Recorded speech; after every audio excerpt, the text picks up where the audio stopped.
Welcome to the Deep Dive, where we plunge into fascinating ideas and really try to unearth some surprising revelations.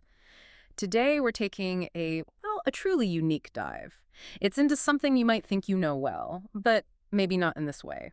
A popular TV show that, frankly, might not be about what you probably think it is. Okay, let's unpack this a bit. We're looking at an article called "Breaking Bad Isn't About Meth, It's About You." This was by Thorsten, published on Medium back in July 2025. And our mission here really is to peel back the layers of a show many of us love, Breaking Bad, and see how it works as this incredible lens, a lens for some really profound psychological insights and even societal ones, as the article argues. Right, and the central idea, the core argument, is that Breaking Bad isn't really about, the drug trade. It's about the shadow. Mm. That part of yourself you kind of pretend isn't there. And what's really interesting is how the article says this idea stretches, from you, the individual, right up to the level of a nation. That's a really powerful frame. So, okay, the article wants us to look beyond the clever writing, the explosions, the drug deals we remember. Yeah, all the surface stuff. Right. How does it suggest we start seeing this deeper thing? Well, it immediately asks you to look at something, frankly, much darker and more personal. The line that really grabbed me right at the start was, Breaking Bad isn't about meth, it's about you. Mm-hmm. And it uses this Jungian concept, Carl Jung's idea of the shadow. Mm. Think of it like the hidden part of us, the bits we don't like to admit exist. Maybe envy, maybe that hunger for control, things we usually bury under, good manners, jobs, family life. And the show, according to this article, it reveals what happens when you stop pretending, when you actually start feeding that shadow. Wow. Okay. And you see this so clearly with Walter White almost immediately. What about his refusal? When Gretchen and Elliot offer help, the treatment money. Yeah, that key moment. How does the article interpret that? What's the deeper thing going on? Well, the piece argues it wasn't just pride, though pride was maybe part of it. It was about him defeating the narrative he's constructing about himself. Hmm. He had this deep need, apparently, to prove something, not just to himself, but to the world. To become, and this is a direct quote, the version of himself he had buried for decades. Yeah, he really did transform. He absolutely did. And the article stresses he's not alone in this. It says, everyone wears a mask, and under each one is a crack. Think about Jesse. The article mentions in this kid with musical talent, but he's hiding behind smoke and weed. Or Skylar lighting up a cigarette while pregnant, knowing the risks. Mm. Or even Hank, right? The tough DEA guy, always cracking jokes, but is hiding fear. And he lashes out whenever his ego takes a hit. They all have these masks, these hidden parts. That really is the genius of the show, isn't it? It avoids those cartoonish villains, no evil laughs or devil horns. Exactly. Instead, it's ordinary people making small choices that turn into something monstrous. And they always find a way to justify it, don't they? Always. I need to do this for my family, or, it's not really that bad. These No. little rationalizations. Yeah. And this leads to a really unsettling description of evil in the article. It says, evil isn't loud. It's quiet, boring, sometimes polite. It gives these really chilling examples, like a woman stealing a single spoon from an open house, a man adjusting his tie right after killing someone, Oh, wow. or a teacher folding laundry just after poisoning a child. Little mundane actions masking something horrific. And the conclusion it draws is just, it's already sitting at your dinner table, suggesting evil is much closer, much more ordinary than we think. Okay, so we've got the shadow on the personal level, how it plays out in someone like Walt, but then the article takes this big leap, right? It asks this really provocative question. If an individual has a shadow, can a nation have one too? Yeah, and it leans on Jung again here. Jung talked about a collective unconscious, basically a shared layer of the psyche for a group, a culture, a nation, containing shared myths, patterns, and collective shadows. So just like a person might hide their envy or anger, a nation might try to hide its uncomfortable truths. Like what kinds of truths? Things like historical violence, maybe systemic inequality, collective rage, Mm. the parts of its history or identity that a nation tries to, sweep under the rug or just forget. And the argument here in the article is that if you suppress those things for too long, they don't just vanish. No, they don't. The article says they return louder, uglier, more powerful than before. Okay, so this is where it gets potentially controversial. How does the article connect this idea to contemporary politics, specifically Donald Trump? Right. And we should be clear, we're just reporting what the article argues here. It posits that Trump didn't come out of nowhere, Mhm. that he wasn't some kind of glitch in the matrix. Instead, it frames him as a projection of things America tried to forget. Things like, Well, it mentions his style, brash, narcissistic, the yeah. mocking, the bullying, the exaggerating, but also, crucially, his voicing of things that the article claims many people felt but wouldn't say out loud. Hmm. In this view, he was, quote, breaking the mask of conventional politics. Okay. So America traditionally sees itself, or tells itself it's, the land of opportunity, the beacon of democracy, the force for good, that kind of narrative. That's the official story, yeah. But the author points to the holes in that story.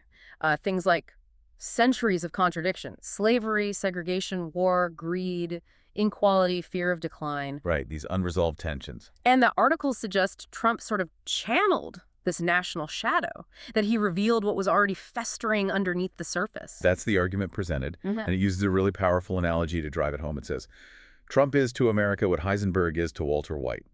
Not an intruder, Mhm. but an internal force finally unleashed. So, using Jungian terms again, this perspective suggests Trump isn't the disease, but rather the symptom. And the implication is pretty stark.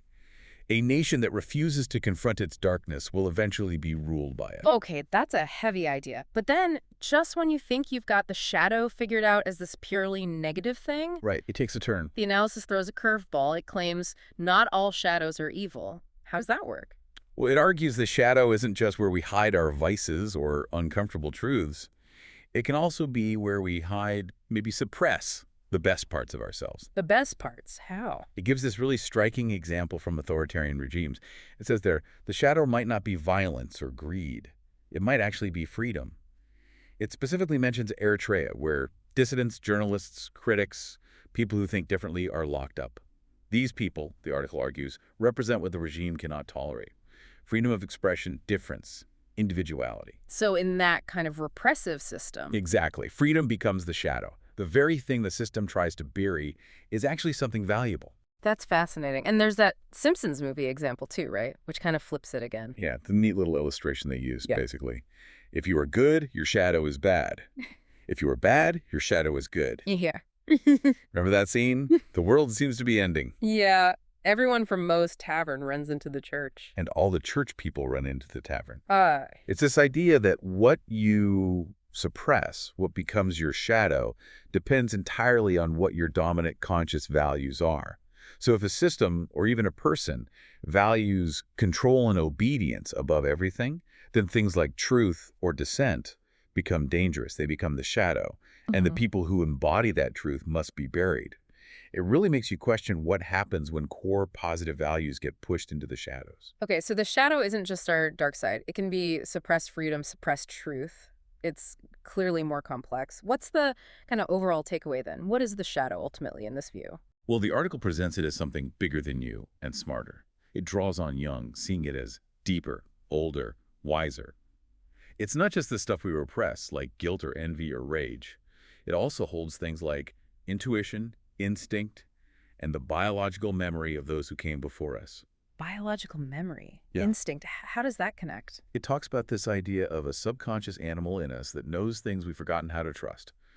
And the example used is incredibly powerful. It's the 2004 Indian Ocean tsunami. Remember that? Yeah, tragically. Well, the article highlights reports that elephants in Sri Lanka and Thailand, before the wave hit, ran inland, trumpeting in panic. They apparently broke free from their handlers, ignored commands, just fled to higher ground. And the article states simply, they survived. Wow. And humans. Humans, in many cases, stood on the beach watching the sea recede, fascinated. Oh, right, because it looked weird but not immediately dangerous. Exactly. They had no logical explanation for fleeing. No warning system made them run. The point the article makes is that humans had a warning system. This biological shadow warning system, instinct, intuition, inherited animal memory, but it had been silenced by reason. So our logic actually got in the way. In that specific instance, yes. Logic told them nothing was wrong, so they ignored the one part of themselves that might have saved them. Yeah. Meanwhile, the elephants listened to something we've learned to dismiss. Yeah. It really makes you think about intuition, doesn't it? Definitely. The article suggests the shadow can be the part of you that still knows how to survive. It even briefly connects this to sexuality as part of that instinctual drive, the shadow part that ensures genes survive. Okay, this is getting deep. There's another analogy too, isn't there? Comparing reason and shadow to a government and its people. Yes, that's a fascinating one. It says your reason corresponds to your shadow like a nation's government corresponds to the people. Your reason, your conscious mind is like the government, a thin layer. It gets to do the talking, make the plans, but it's ultimately dependent on the people. The shadow, the deeper psyche, with all its instincts and desires. The analogy used is like a little girl walking a dog. The girl waits till the dog shows where it wants to go so she can lead it there. Huh. So the conscious mind thinks it's leading, but the subconscious instincts are setting the direction. Kind of, yeah.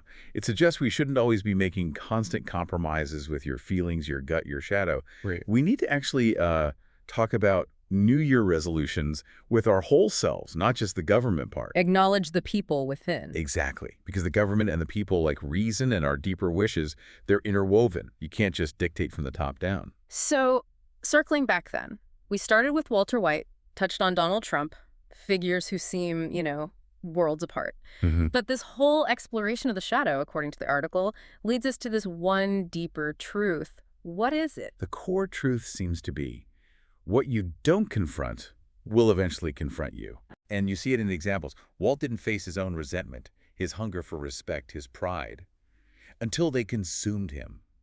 The article argues America never truly reckoned with its own contradictions until someone came along who seemed to embody them. Right. Eritrea suppresses the hunger for freedom and ends up torturing the very people who carry it. The warning is pretty direct.